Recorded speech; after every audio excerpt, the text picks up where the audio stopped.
ای که پهلو زده بر قرص قمر چشمانت، عالمی محو تماشای لب خندانت.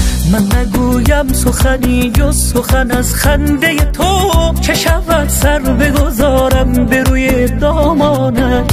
نکند روزی نگویی سخنی از حالت، دل خوشم من به همین چند خبر از احوالت. همه ترسم شده چشمان گنه کار رقیب، نکند زلف تو بیرون برود از چالت.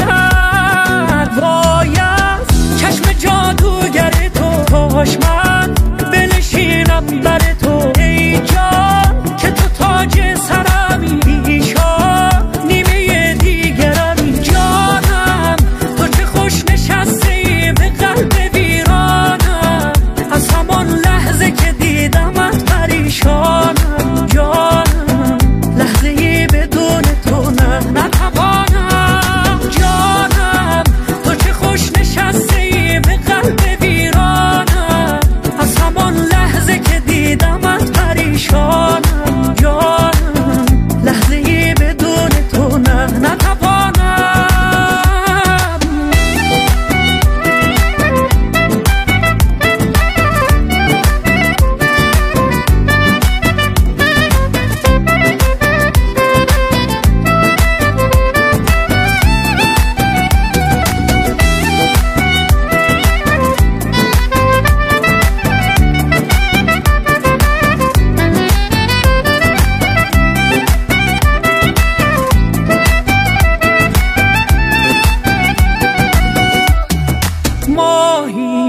به خدا دلیل زیبایی این راهی، خوش به حال من که تو با دلم راهی.